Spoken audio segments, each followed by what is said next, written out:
Paano yung buhay sa Indonesia? Parang Pilipinas, mainit, matraffic. Marami tao sa mall.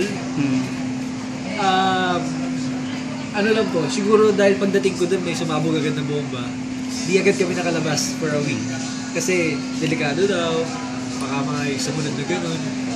Pero after nun, same kasi actually medyo namahalan lang ako sa pagkain kasi mas mahal ng pera nila noon. Yung first 2 weeks ko medyo hindi ko alam kung paano bumili.